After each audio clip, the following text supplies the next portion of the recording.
Hello, everyone. Welcome to today's conversation, our latest stop on the Ohio Innovation Tour presented by the Ohio Innovation Exchange. We're so excited for you to be here. We've been doing these stops across the state. This is our third one, and so we're really excited to explore and discover work that is happening in southeastern Ohio. We're going to hear from some leaders there and also one leader at Intel who's going to be sharing some of the work that they're doing statewide, but again, with a specific focus that will hopefully help and connect and promote the work and how it's impacting southeastern Ohio.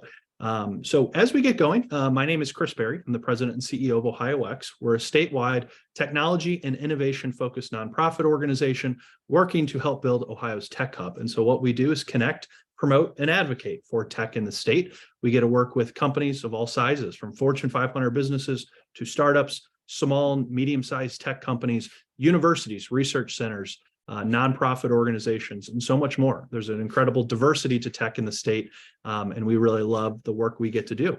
Today's conversation and this tour that we've been on is right up our alley, where we get to connect and promote what's going on. And so, as I mentioned, this is the latest stop. And so throughout our hour together, you're going to be hearing from different leaders at different organizations, but around the work that is happening, especially in the semiconductor space, which Intel has made some incredible news across Ohio and beyond over the past year or so. As we begin, our first overview and demo will come from the Ohio Innovation Exchange. Then we'll hear about Intel's Semiconductor Award Program for Research and Education and plans for the future. We're going to hear from Ohio University, a couple professors as grant recipients as part of this. We're going to hear from Ohio Southeast and the Ohio Southeast Economic Development Organization, and then the Innovation Center at Ohio University and some of the work that they are doing. As we get going, I'll be turning it over to each of our speakers throughout it. But we very much welcome you to submit questions throughout the day via our chat function. And so I'll jump in there as soon as I get done speaking, and would very much welcome you to submit questions or comments or feedback. We'll save Q&A for the very end, where we can kind of combine it all together, but you're welcome to share anything throughout the entire course of the conversation. Also, as part of that, if you'd like, you're more than welcome to drop your LinkedIn if you would like to introduce and share who you are, what part of the state you're from, and again, I'll do that as well myself. And so before we start, I want to thank the Ohio Innovation Exchange for making these conversations and this work possible. You can follow more at ohioinnovationexchange.org. Our organization's website is ohiox.org. And as I mentioned, you can share your name, organization, and city in the chat, Q&A, comments in the chat, which I'll jump into. And that could be around today's conversation or future themes around some of these topics. And so you can also connect with us. We'll be sharing this as well. But be sure to check out the Ohio Innovation Exchange beyond their website on LinkedIn and Twitter as well. And so as we get going, Jeff, I would love to welcome you to the stage. I will stop sharing and welcome you to do so. Jeff is with the Ohio Innovation Exchange, and he is going to be sharing a little bit about this really amazing portal and how you can check it out to help find university experts, equipment, or services. So Jeff, welcome. Thank you, Chris, and thanks again for your incredible hospitality in hosting this program.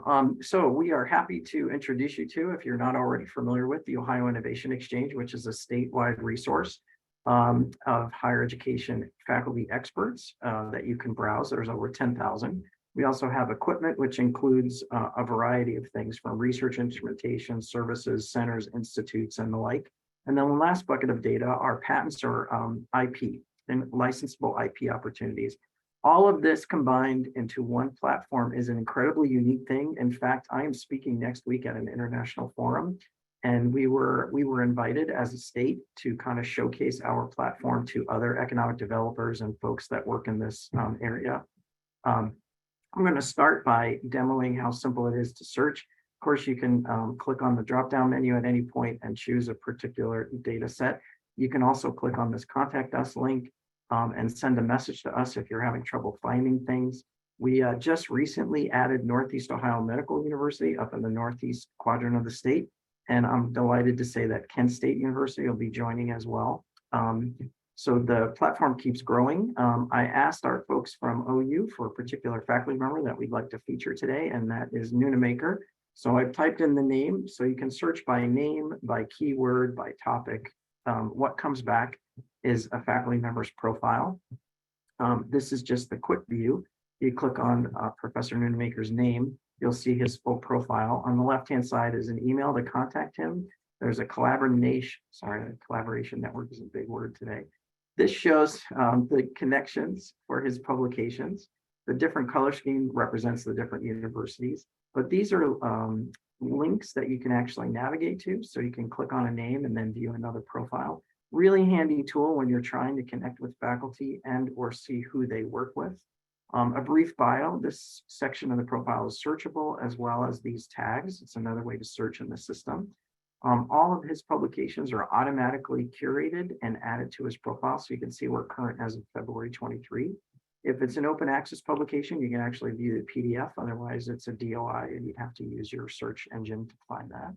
The grants data is also curated automatically, and we actually work with a vendor that helps us index grants.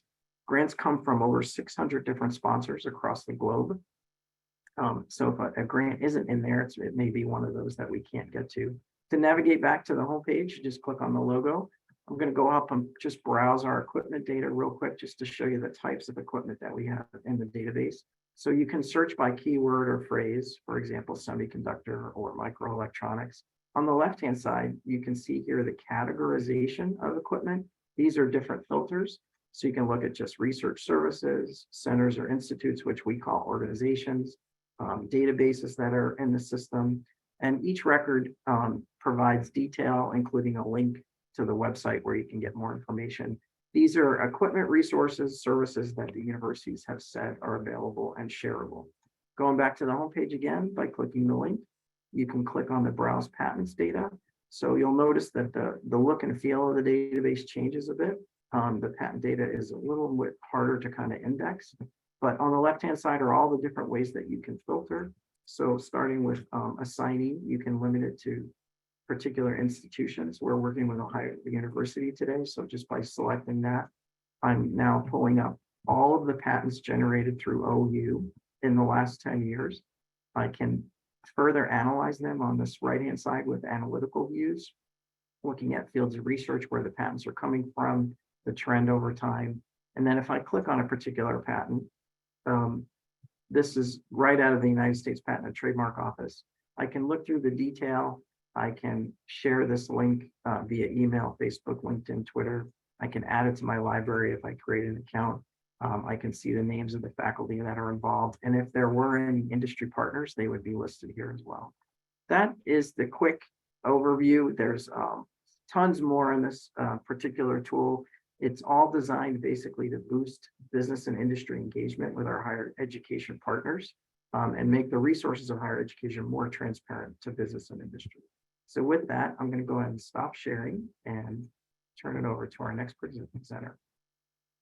Great. Thank you so much, Jeff. And now we'll welcome up our next presenter. As Jeff mentioned, we're going to hear from Intel Semiconductor Award Program for Research and Education and Plans for the Future. So Sowmya, welcome to the stage, and you're more than welcome to start sharing your screen and provide a little overview of everything that Intel is doing in Ohio, which I know is quite a lot. Perfect. Let me know if you can see my screen. Yes, we can. Perfect. Thank you, everyone, for having us over here. And again, Ohio Innovation Exchange and Ohio X for showcasing this Intel Semiconductor Education and Research Program. Just in terms of the people, this program is led by Mindy Murdoch, who was here the last time around, and myself. My name is Sowmya Venkataramani. The easy way is Sonia with the M. And I'm a program director at the University Research and Collaboration at Intel Labs. And I am leading this program, and with a lot of support from the faculties you will hear very shortly. It was not over a year ago that Intel announced the factory that the two fabs that we will be building in Ohio. And again, with that came a lot of construction work and the $20 billion investment to build it, and then a potential to grow from 2 fabs to 8 fabs. And with that, Intel also promised to invest in higher education. And this is the $100 million from Intel that we will invest over the next decade, out of which $50 million was allocated just to the state of Ohio. And another 50 million will be co-matched with NSF, and this would be a 100 million program for the whole nation, not just Ohio, but Ohio could participate in that as well. And I have some examples of programs that are in flight for the Intel NSF initiative as well.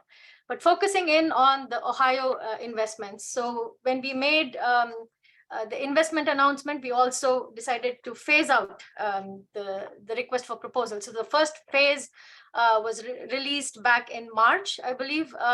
And we said we will have investment of about 15 million allocated in the first 3 years of the program.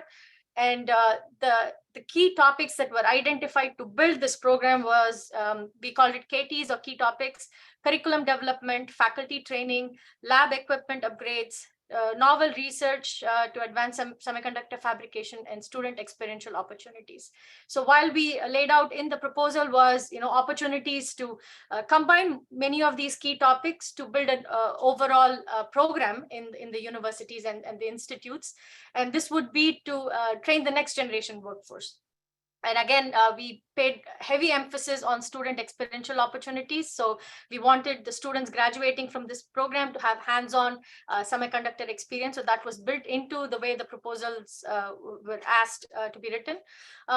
And we decided to release subsequent calls, the second and the third RFP timed in the 24-26 timeframe, just to make adjustments as the needs change, right? So that's what our vision was for this program.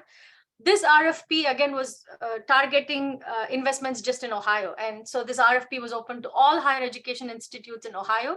And you will hear from Ohio University today. So we were looking for collaborations, right? Again, from 2-year community colleges, tech centers, 4-year colleges, research institutes. So the entire, the breadth of higher education institutes, and Ohio University will showcase one such example of how they brought the whole team together.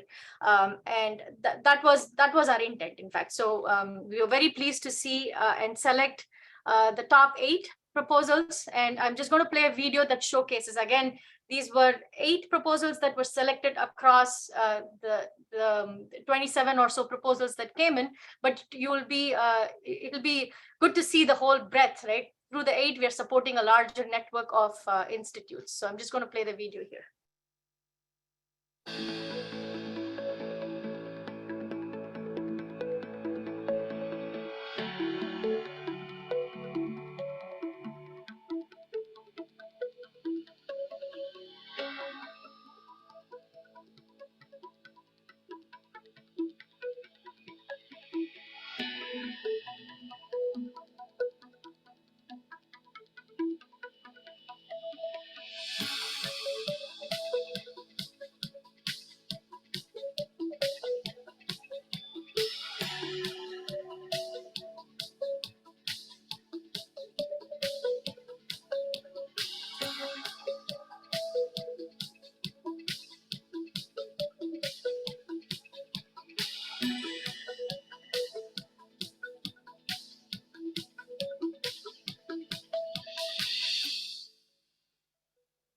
Thanks for bearing with me for that video.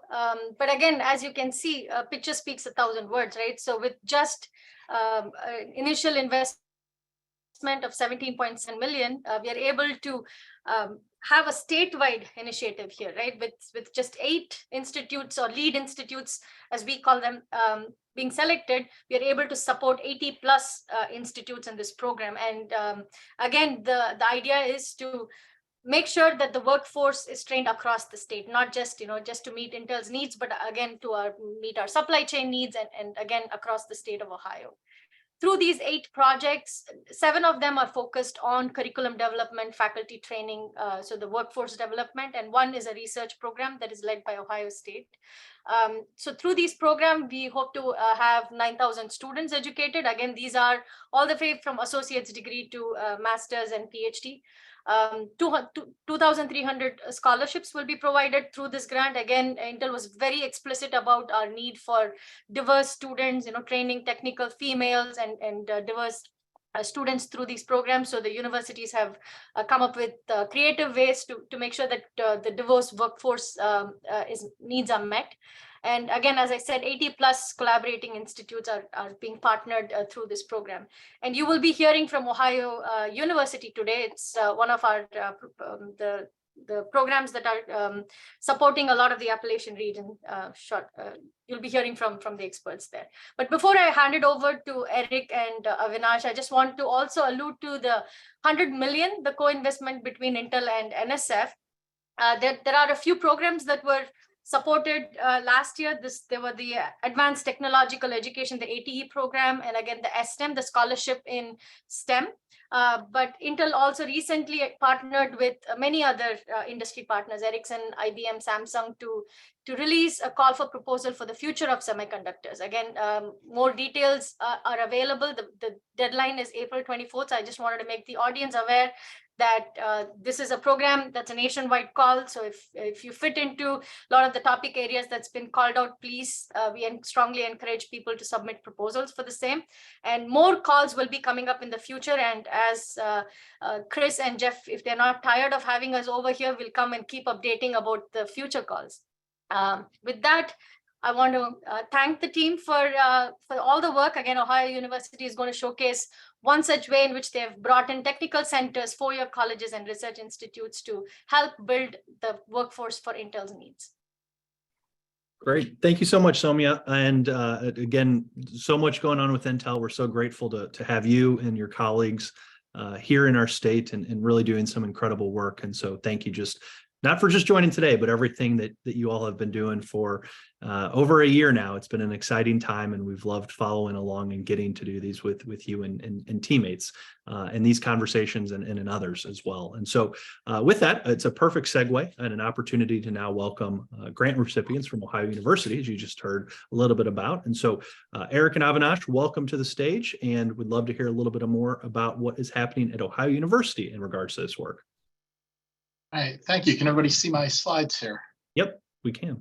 Okay, fantastic.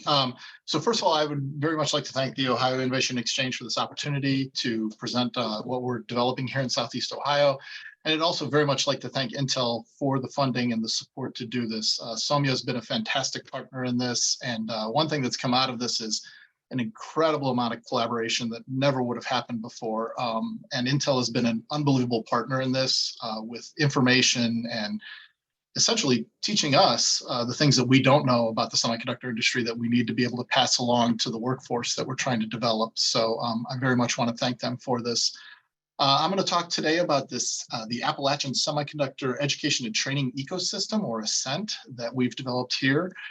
This is an enormous collaboration, and I would also like to thank all the people, well, not all the people, but some of the key personnel who've really been helpful in building this and making it move forward. First of all, Avinash Karanth, who he'll introduce himself in a minute. He's chair of EECS. By the way, I'm the chair of the Physics and Astronomy Department in the College of Arts and Sciences. And this has been a collaboration between two colleges within the university to put the proposal forward.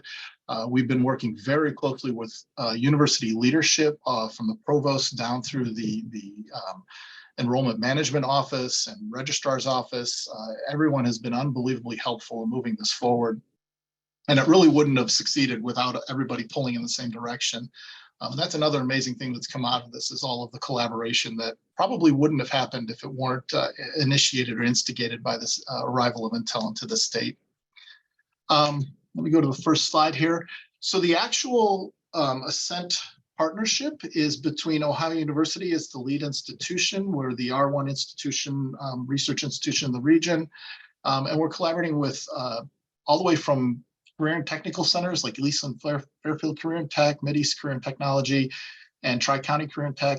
We have a couple of two-year partners, Belmont College, Marietta College, Hocking College. And we also have some four-year institutions, Shawnee State and Marietta College. As well as, Mrs. Zane State College, another one of our two-year partners, and Ohio University serving as kind of the coordinator for all of this. And as Sowmya alluded to, we're sort of representing this southeast region of Ohio, this Appalachian region of Ohio. It's sort of a natural geographic grouping of institutions. And what we've tried to do is make sure that the population in this region and the institutions in this region are prepared to meet the challenge that's coming forward, that's been instigated by Intel. But really, we can see a large amount of investment going on in Ohio. I personally have bought into it, and I believe we're on the verge of a very large change in the economics and the industry in the state. And I think that there's going to be an enormous amount of advanced manufacturing and high tech, and we need to be able to prepare our workforce to meet that need. So Ascent was our attempt to sort of build this coalition to help our regional partners and ourselves meet that need. And what we're trying to do, and I'm going to sort of focus on the overall goals, and Avinash will help get into some of the details of how we're going to accomplish this. But the overall goals are to build this regional network of institutions that will provide pathways. And what I mean by that is we do have existing programs, but we're trying to tie them together with articulation agreements. So for example, someone can get a certificate at OU Lancaster and carry that certificate in, say, mechatronics to an associate's degree at Belmont, for example. So to have that portability within the region to get degrees moving forward. So that's the second point that we're going to be looking at, this pathway of range of credentials. And then what we're really trying to do is to make sure that all of these carry forward and have as much credit carried forward as possible, so people can come back and complete a degree, get a bachelor's degree, get a master's degree, or a PhD even. And we think that need is going to be only growing in the years to come. Another major point for Ascent is to try and share the resources that we have and the responsibilities. One unique challenge in Southeastern Ohio is it's very geographically dispersed. We have some very beautiful but challenging terrain with the foothills of the Appalachians. So trying to get people the resources that they need to meet the hands-on experience that Sowmya alluded to. And I should also point out at the very beginning that we are targeting the curriculum development and the training, the trainers aspect of this, faculty training, along with the experiential opportunities section of the Intel call. So part of what we're doing is building curricula, and Avinash will talk a little bit more about that, connecting it together, and then fundamentally trying to share resources. And that's going to be a challenge, but it's something that we're hoping we can do in this region. I've already seen some advances in that area. Last thing I'm going to say on this slide is the long-term vision of this is really to be beyond just the semiconductor industry, to have a very broad and enriched STEM ecosystem in the area, so that we can meet the supplier needs or the other industry needs that are going to come on after Intel is here to utilize the foundry and things like that. So to really be that STEM coalition for Southeast Appalachian Ohio. Okay, so one more, clicking in the right place. Here we go. So we kind of envisioned this way that you could move between institutions, you could get associate degree pathways, go directly to work as a technician at Intel. Perhaps you want to come back and upskill for a bachelor's degree or master's degree, you could come back. You could funnel from other institutions and across. So the idea is that we really do try to provide a range. And part of that is also getting that information to students and making it clear the ways that they can meet these needs and see themselves in this industry. Ultimately, all of this is going to be built on student experiential opportunities, and we're trying to build up the infrastructure to be able to give hands-on experiences. A model that we have for this is the Fairfield County Workforce Center, which is up in this region here. And we are sharing this with Hocking College to have, for example, automation robotics there that students can actually work with and get hands-on experience with. The other way that we like to think about it is the way in which these degrees mesh and intertwine with each other. So you have the ability to take the certificates, associate's degrees, and move on through to master's and PhDs if you want. And all of this is really pulled together by that KT2. This is the Intel parlance. This is the training the trainers aspect, the faculty training, where we're hoping to have faculty exchanges between our partners and introduce things. We're in the process right now of planning a summer workshop where we do plan to bring in faculty from across the region. So with that, I hope it didn't go too long, Avinash. I'm going to go to the next slide for you and just let me know when you want to move forward. Sure. Thank you, Eric. That was a nice introduction. So first, a little bit on me. I'm the chair in the School of Electrical Engineering and Computer Science. And as Eric mentioned, This is a collaborative project with many team members, many partners, something that was new to me as well to work with, and many departments. So one of the things that I want to emphasize here, especially with this kind of a thing project, is that this is not only a single department like electrical engineering or physics or engineering technology management. There's a combination of things, and as we talk more with Intel and especially the subject matter experts, we realize the importance of various areas and how all these areas are intertwined to create this extremely powerful piece of computer, right, that goes into all these chips and everything. So this is all a learning for us, and we are learning with the subject matter experts, and this team was put together quickly, but slowly we are learning through navigating this and learning how to bring all of this together. So without taking too much time, I'll continue with the slides. What we try to do here is we want to integrate all the existing offerings in the region. We already offer a lot of technical courses in the 2-year and 4-year programs, but our goal is to see how these can, integrate well. We also want to break away, and this is something that the Intel is requesting, and we are also trying to create certificates. We already have certificates in mechatronics and automation, and we want to provide these certificates as standalone so that students who want to get those credits can get those credentials and be ready for the semiconductor workforce. If they want to extend and build onto an associate's degree, we provide that pathways in our partner institutes. And then if they want to continue and come to a bachelor's, we have our 4-year programs as well available. So we want to create this seamless pathways, and that's one of the challenges that we have taken, where students can go from getting certificates all the way to a bachelor's degree, and we want to kind of create those pathways in this program. We also want to increase the STEM capacity. We want to connect with statewide efforts. There's significant effort, as Sowmya showed in her picture.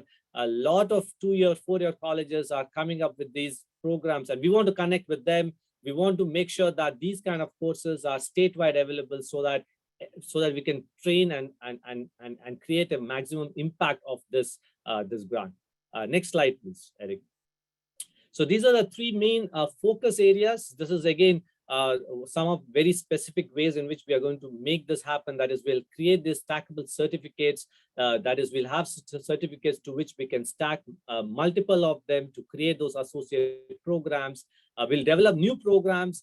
We have plans of going into Semiconductor 101, which is giving you the basics of semiconductors, including all the technical part as well as safety issues. And then in the second part, we will try to move on to train the trainers program, where we'll provide instruction on how those equipment should be used, what are the hands-on requirements. These are experiential learning opportunities that we think. And then, of course, in the last part of the program, we will expand this to advanced degrees. Next slide, please. So this is a big slide with covering all the things we want to do.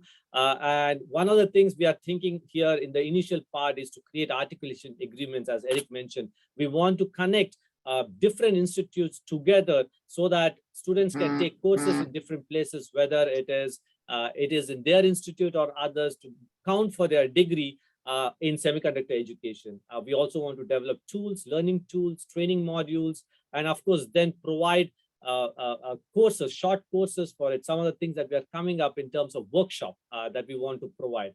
And then we will have certain efforts in branding, providing seminars with all the participating institutes. Next slide, please. All right, so this is a brief team organization. I wanted to put this chart out there so that if you want to connect with different personnel of our partners, so you can see here all our 2-year colleges, 4-year colleges, career technical centers, their point of contact.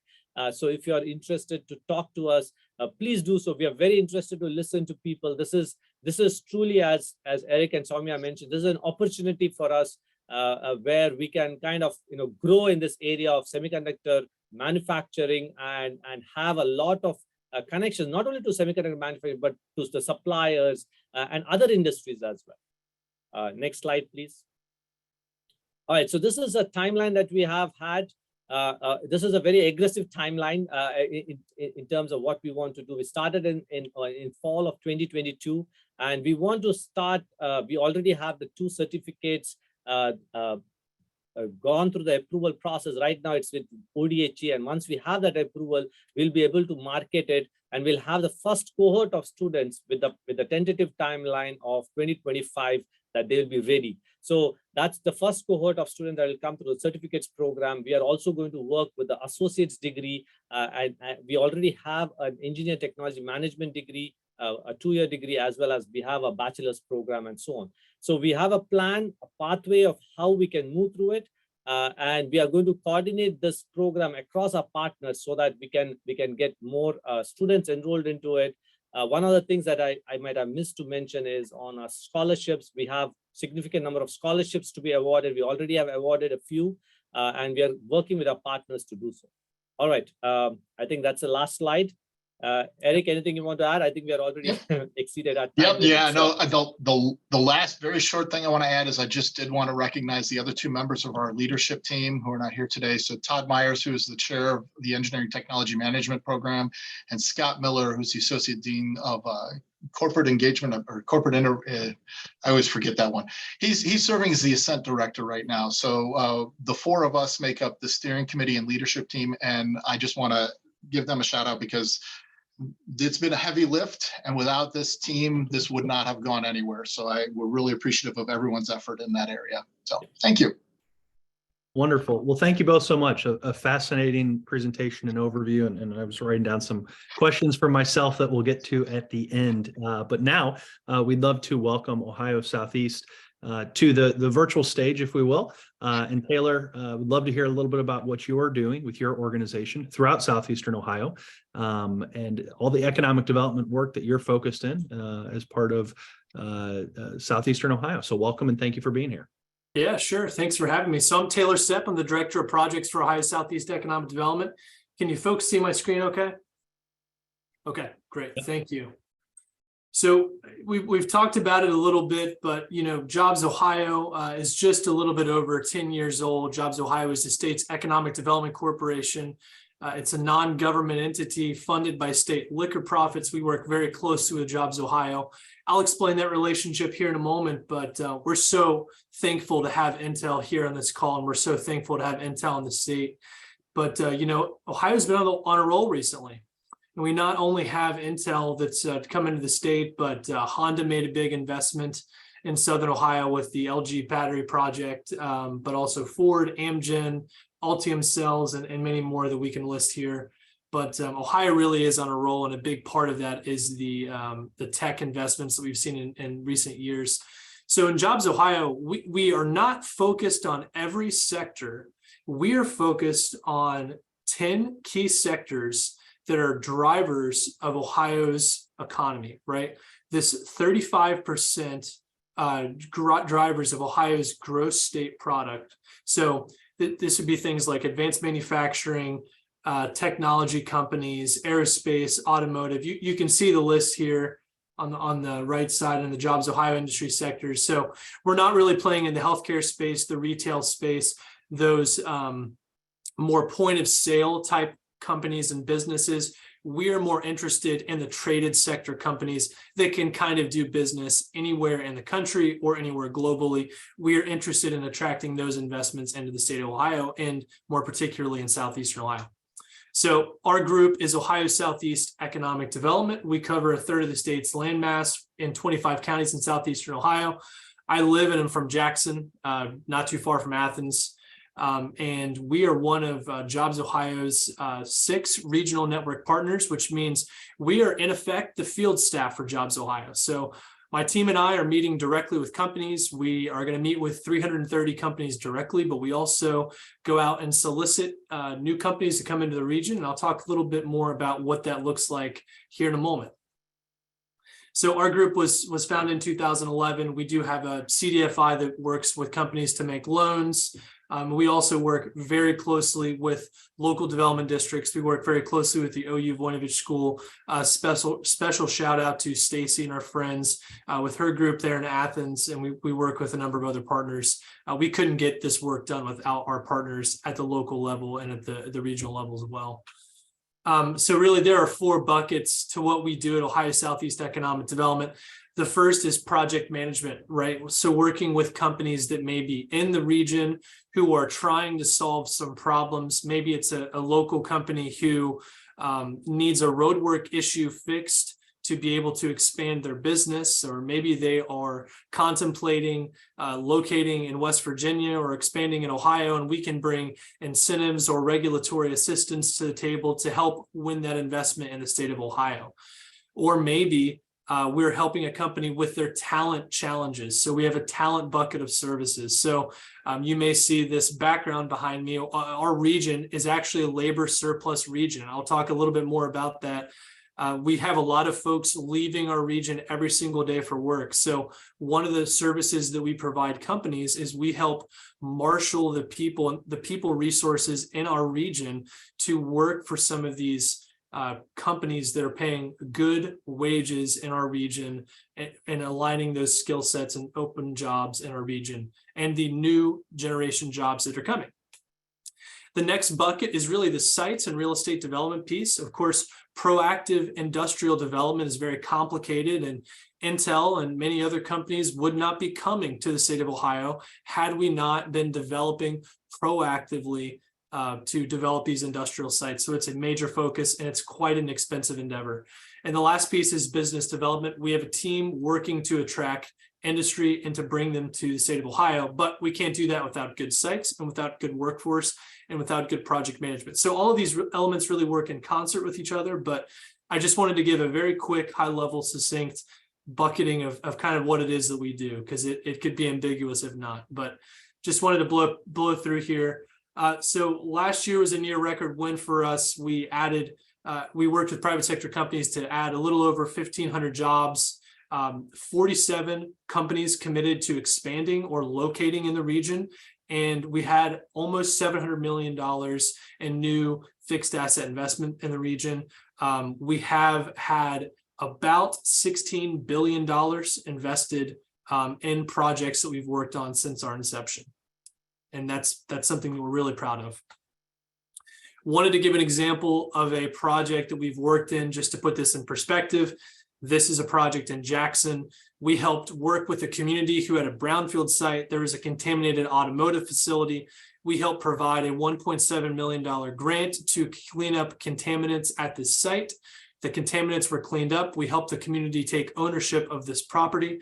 We worked collaboratively in a site selection project with a family-owned food manufacturing company to buy that site with the community. We provided incentives for that company to locate in the community.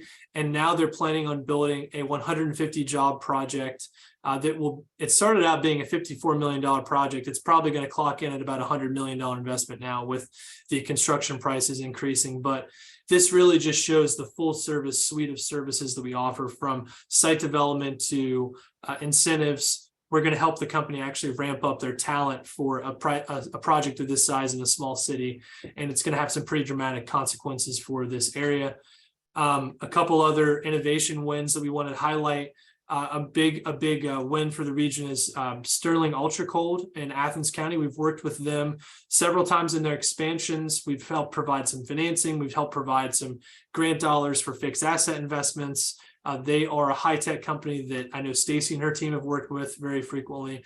Quick Loads is another similar company. These are innovative firms that we've helped kind of scale up their operations in our region. And I will actually skip this very quickly because I think I've got another slide that better encapsulates it. And I want to be very quick on our time. So this slide, what this slide's demonstrating is a supercommuter is an individual who travels 90 minutes for work one way. Out of our 20 counties, we have the top 20 counties for individuals traveling 90 minutes one way for work.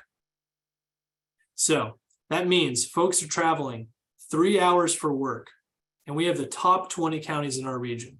And we would like to put an end to that. We have the workers in our region.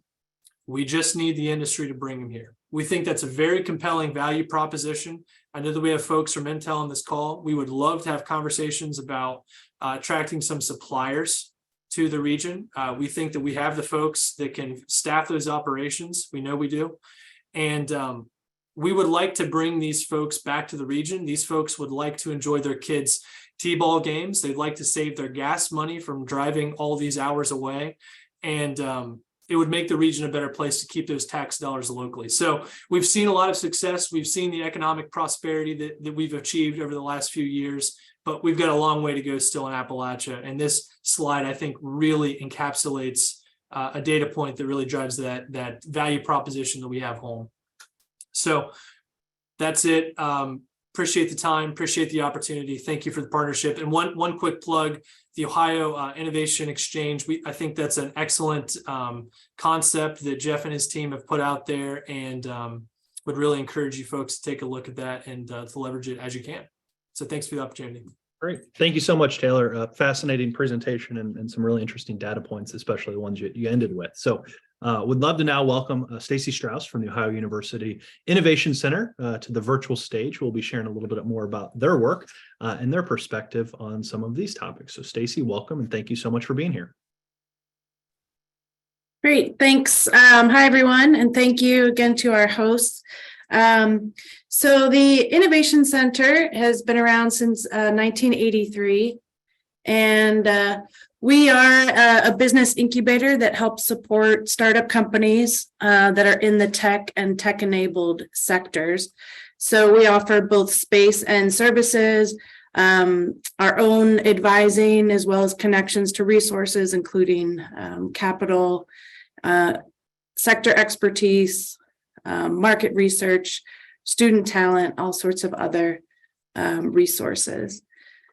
So we are at our core an economic development entity. So our mission is to help create jobs that benefit the region. And in 2021, we collect metrics from our clients each year. We aggregate all of those and then have a third party create an economic impact report.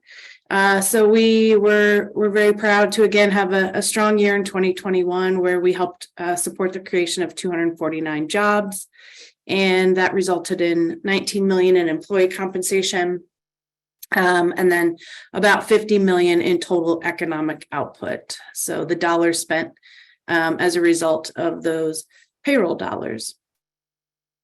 As a result of those numbers, as well as other initiatives and programming that we offer, we have received a lot of awards in the past 5 or 6 years, including being named the International Incubator of the Year in 2019, multiple times selected the Rural Incubator of the Year, and also ranked 3rd in the US by a benchmarking entity out of Sweden called UBI Global.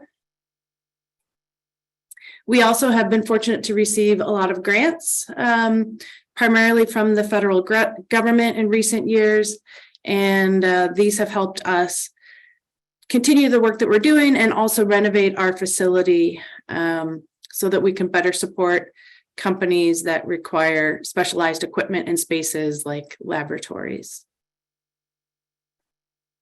We've had many, many success stories over the years. So you've already heard a little bit about Quick Loads. They were a client.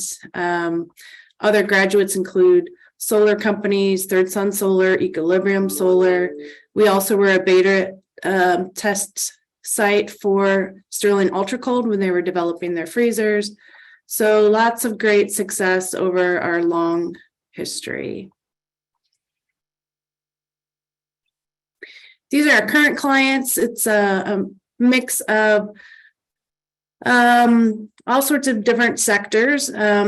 We do specialize, but we're not specifically for life science and biotech, but we do have, again, space and equipment that helps them do their work. So we have a number of med device companies currently, as well as therapeutics and development. So earlier you saw the profile of Craig Nunemaker in the Innovation Center, in the Innovation Exchange, and he is leading one of the projects that Asake Biotechnology has licensed. It's a therapeutic for diabetes. We also house our area's Chamber of Commerce, a marketing firm, a patent attorney, so other services and entities that help us help the startups. So these are the things that successful business incubators provide. We provide all of these either ourselves directly or in collaboration with partners. So we as an incubator do not provide funding, nor do we take any equity in companies, but we're very plugged in with all of the funders throughout the region, and we get our companies ready for investment. We also provide networking, reduced costs, things like reception, copying, printing. Our market lease rates, our lease rates are also about 30% below market rate. So we're really doing what we can to provide a benefit to the startup companies and to help them break down the barriers that would impede their launch and their growth. We also have a pretty robust student experiential learning program. So the Innovation Center works with our faculty partners across campus to find talented students and embed them directly with our client companies. Frequently, we can also find funding for this program. So this enables some of the talent at Ohio University to stay here in the region. About 95% of the students who have worked in this program have been offered full-time employment upon graduation. And it also provides what is typically the first hire for our companies. And so an inexpensive ability for our companies to bring on talent to help them build out their foundational tools and assets. Our funders, as I said, include primarily different parts of the federal government and then also Ohio University. So that is the quick overview. Obviously, the Innovation Center can and should be a home for any new companies that emerge out of Ascent or other programs that Intel funds. We also believe that we can be a home for channel partners for Intel and thereby better enable new companies that come out within the state to stay here in the region and benefit perhaps some of those workers who are commuting as Taylor talked about. So that is all I have. Thanks again to our presenters. Thank you, Stacy. And Scott, would you like to offer any commentary before we open it up for Q&A? Yeah, thank you for that. I think that really my job here is really just to serve as the cleanup batter, if you will. The investments that have been made by Intel, the announcement that was made by Honda, the recent announcement by Invenergy to build a solar manufacturer in Licking County close to the Intel facility. These are transformational investments in the region. The question really is, as Taylor said, we've got the qualified workforce, we've got the assets in the region to really pull this together. The question is, all those investments are on the doorstep. How do we really bring that to Southeast Ohio? And so Ohio University is very excited to participate in the Intel Award and to catalyze our partners, our educational partners in the region, to provide those educational ladders of success that Eric and Avinash discussed. It's really something that is important. These investments, these private industries, when they come to the region, one of the very first questions they ask is, where am I going to get my qualified workforce? It's an acute issue in the state of Ohio and frankly nationwide. It's so important that Governor DeWine issued an executive order a couple of months ago asking educational institutions to really align our efforts and try to step up and try to provide workers. So we're really excited to participate with our partners in the region to provide those like I said, those educational pathways.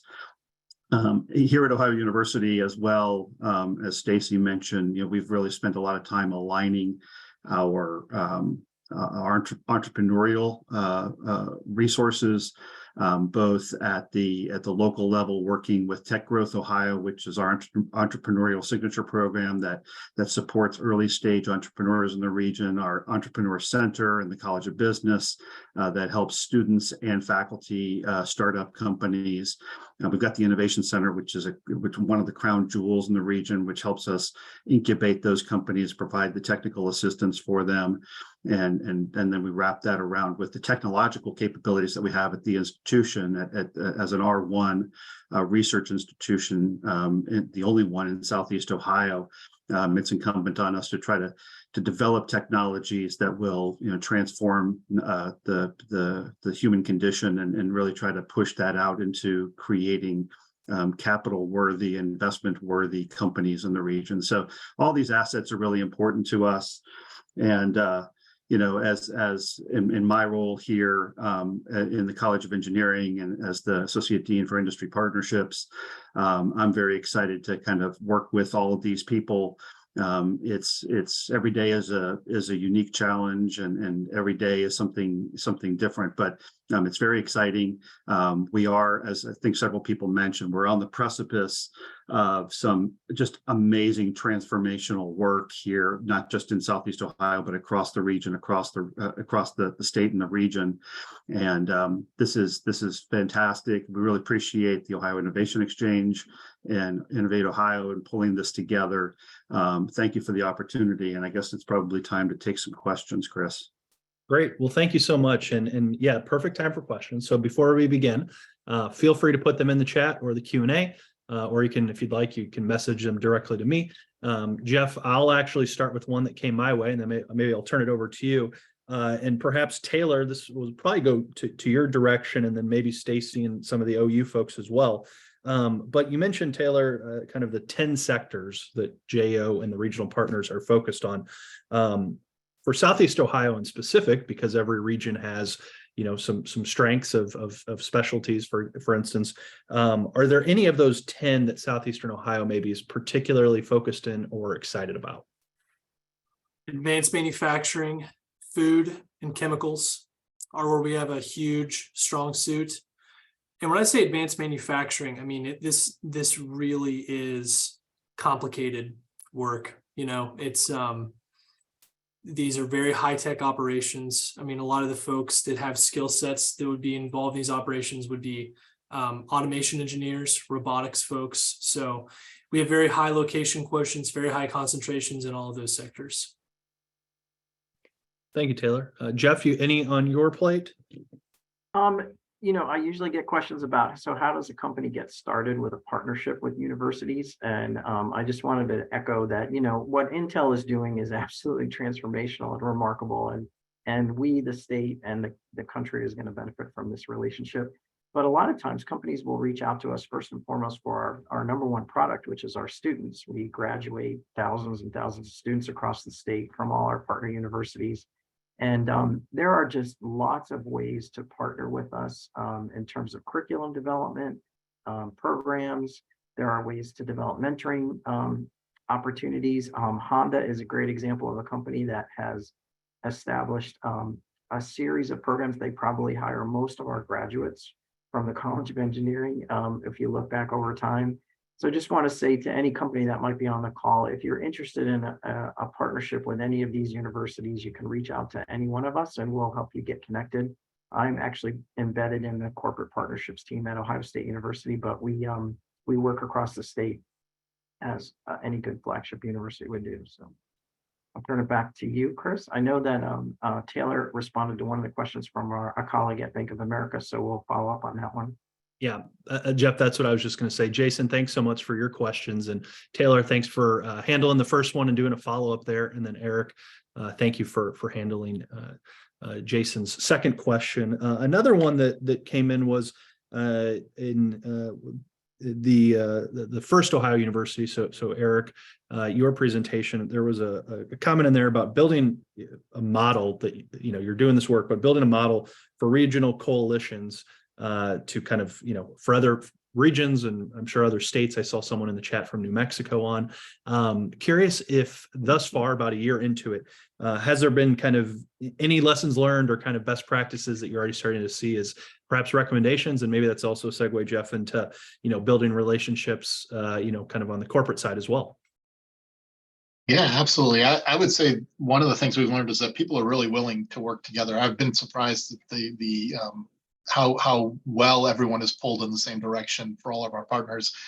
But distance is more of a challenge than I think we thought it would be. It's really, it is difficult for people to, I was struck by the statistic about 20 counties with over 90-minute commutes.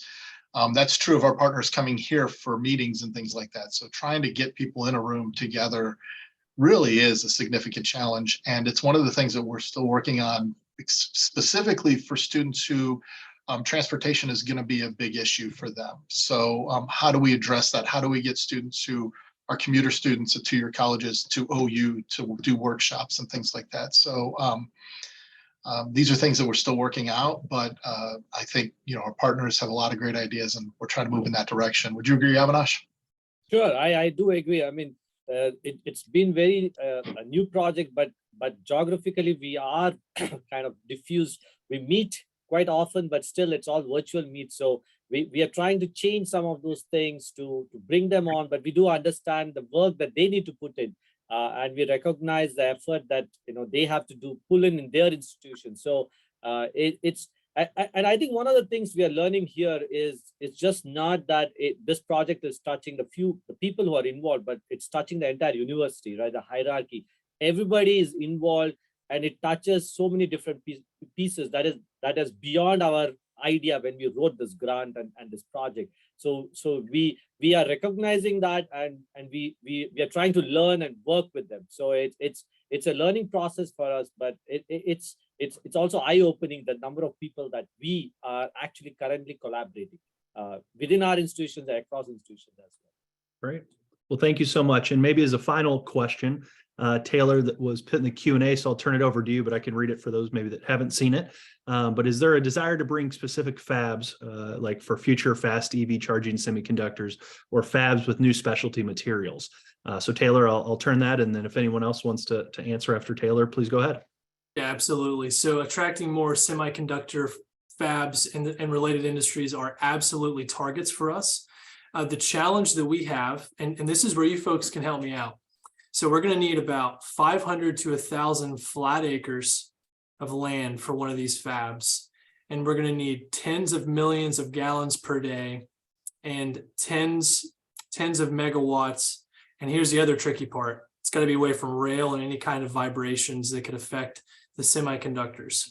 So I'll give you my personal cell phone number if you can help me find some land in southeastern Ohio where that's the case, because we're hunting and looking and we've got some options on where that could happen potentially, but it's a bit challenging. So in our part of the world, we think we're probably better fits for some of these supplier operations where our topography and maybe our workforce could be better fits. But absolutely, we are on the hunt for things that would make sense for our region, but we're on the search for some big sites. Great. Well, thank you, Taylor. And perhaps the busiest job in Ohio is realtors for mega sites. So it could be a fascinating conversation on its own. But Jeff, I'll turn it over to you maybe for a final comment or anything you'd like to share from the Ohio Innovation Exchange. And just my final comment would be thank you to all of our panelists, all of our speakers, presenters, and of course, everyone for attending. These are always fun and exciting when people join and ask questions and get involved. And so thank you everyone from our end at OhioX for joining us today and participating. And Jeff, I'll hand it over to you for a final comment. Just an additional thank you to the panelists for taking time out of this. You know, the one takeaway I hope that everyone has is Ohio is here and ready to work and ready to partner.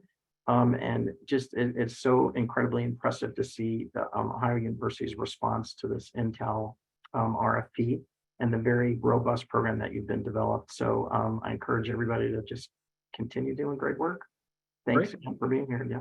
Well, thank you so much, everyone. We appreciate your time today. And again, fascinating work that's happening across Ohio, and was so fun to explore what's happening in Southeastern Ohio today. So thank you, everyone. We appreciate your time, and I hope you all have a great rest of your day. So have one. Thank you, Chris, again. Thanks, everybody. Thank you.